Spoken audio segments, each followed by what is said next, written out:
this is where he lived when he came to Ghana. He lived in this house for 2 years, from the year 1961 to 1963. He came to Ghana at the age of 93, died at the age of 95.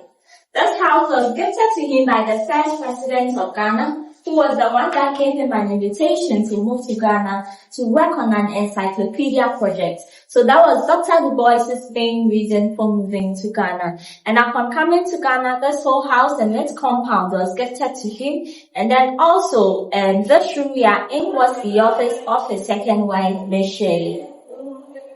You wonder who Dr. Du Bois was. He was a Pan-African civil rights activist. He was a writer, a sociologist, socialist, historian, etc.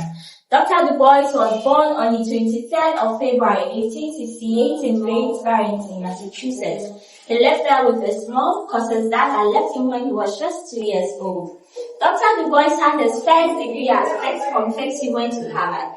At Harvard, he was the first African American to graduate from Harvard with a PhD. In the year 1896, he studied history and government at Harvard. So Dr. Du Bois in the year 1957 was first invited by Kwame Nkrumah to come to Ghana to celebrate Ghana's independence.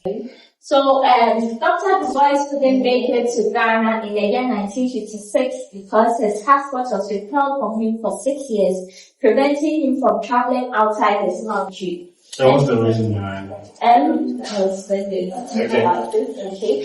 So Dr. Du Bois, being a Pan-Africanist, most of his association or works that he did was about Pan-Africanism and fighting for Black Americans and then Africans, ending racism, and then also fighting against European colonization. So that is what he was mostly known for. And then he was also a member of the NAACP association. So that's an association for colored people.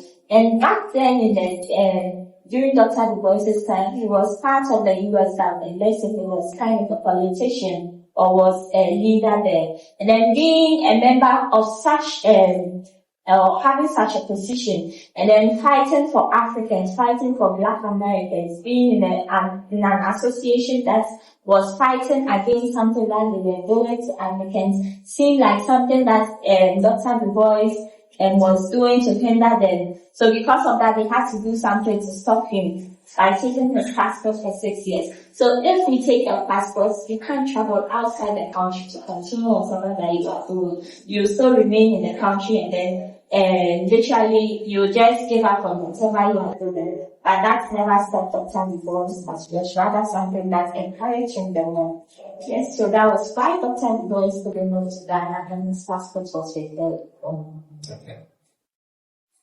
So later in the year 1960, they met again during a Pan-African meeting in Manchester, and then Kwame Nkrumah then again invited Dr. Du Bois over to Ghana to come and celebrate Ghana as Ghana became a republic in the year 1960. Dr. Du Bois was able to move to Ghana. He came and then celebrated with us, but didn't stay for long. He went back.